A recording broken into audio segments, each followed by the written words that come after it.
welcome back to the show. Thank y'all for having me. 250,000. Woo! What you gonna do with that? Try to start a language school, take my family on a trip, you know, put some savings to the side, Absolutely. you know, help out some people.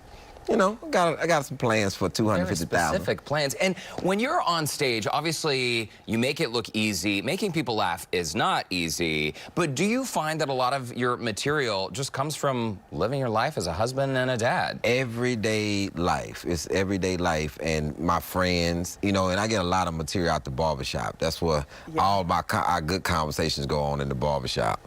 Yeah, for sure. The stuff that I can't say at home, I say at the barbershop. Well, is it interesting, too, because this is primetime TV, right, this show, so that changes your routine a little bit, right? A lot of it. It's like, you know, it's way faster than I want to go. So it's like, you have like 2 minutes and 30 seconds. Which is nothing. I'm talking about, it's like, as soon as my setup on stage is 2 minutes. Just me coming out, sitting down, looking at it takes me 2 minutes to warm up, but it's a lot. It's kind of difficult. It's got to be difficult, especially with such world-class judges. You have Chrissy Teigen, or Teigen as she says, Jeff Foxworthy, and then from Saturday Night Live you have Kenan Thompson. Kenan, the longest running member, and then the Stash. Jeff Foxworthy is the most intimidating because he's a comic.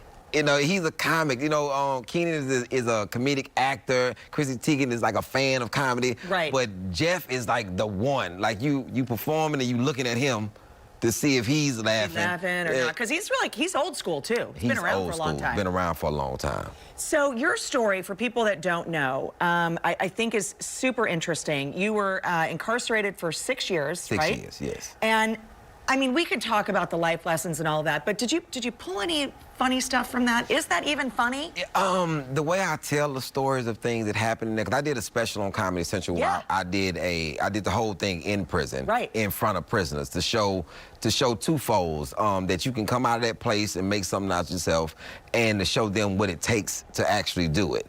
And I got an opportunity to do the women as well, so that was another bit that I enjoyed. I definitely enjoyed going back and drawing from that experience to show people how you can actually accomplish something if you actually determine. Right. And HBO, Comedy Central, I mean, all of these, Showtime, all these networks on which you've appeared, I mean, that is kind of a huge milestone in anyone's career. But what is really your ultimate career goal? To sell out the Toyota Center. Oh, yeah. Yeah, I'm trying to get to that status. You know, it's like being a football player. You want to go to the league. In college, you want to go to the league. Then once you get in the league, you want to be an all-star. Once you become in the Pro Bowl, then you want to get a yellow jacket. I want to kind of be in the Hall of Fame of comedy. Yeah. I think you're on your way. I mean, I really do. And we have to brag about your little girls. They're how old? 3 and 2 on Saturday. They are the They're cutest. so cute. I think they're in our control room right now. They are, and then they were on at noon with Andy. In the control room, being out of control. So I'm guessing as a dad of two young baby girls, you get some good material from that, some primetime stuff. Yeah, that's Chunka and Tutta. And then my oldest is Jaden. Then you have Sahir, Sahar, and Sanaa. And then my son Hassan is in Spain right now. I wish he was here because he can control the other three. But Chunka is the one. She is a clown. That is a class clown for real. And do you sort of keep a journal of material? Like, let's say something happens with the kids. Are you writing down stuff that happens, or is it all stored up here? All stored in the brain. All stored in the brain. Because my oldest was the one who I did most of my material about at first, and I would remember stuff that she did, and I would just regurgitate it on stage. Well, and just the difference too, because you have daughters and you have a son. I mean, it's different parenting. Yeah, it's totally different because boys are totally different from girls. And then now the internet. The internet is, you know, it starts off by you watching Peppa Pig, then all of a sudden you on to something that you're not supposed to be on just by pushing a button. So, you know, it's different. My oldest didn't have the internet like that. So she was like books and just everyday life, and she would still go outside and play. Now these two, they like playing, but they like Peppa Pig. Yeah.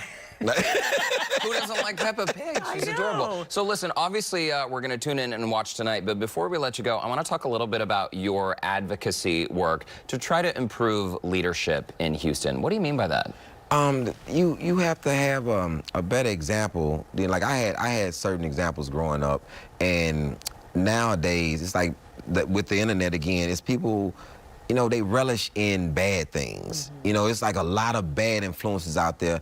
I don't want disobedient children, period. I want kids to still be able to read. You know, like if you don't see people doing certain things and you don't give them any interest, then they just go with what society does. No, I want to advocate kids traveling, learning different languages, because, you know, the more that you travel and immerse yourself in other people's experience, the better you can be as a person, as a human being. You know, a lot less racism, a lot less judgment. You know, you eat more foods. You know, like the Farmers Market on Airline is a place that I like taking people to explore fruit and different, you know, foods, and then, you know, to change your palate, not just, you know, fast food. You don't want just fast food. So, you know, just trying to put some things in the community that are, you know, to curb the narrative for a lot of kids. Well, Ali, we love your story. We love how deep you are, and we cannot wait to watch you tonight right here on KPRC Channel 2. A reminder, you can catch Ali on Bring the Funny tonight at 9 p.m.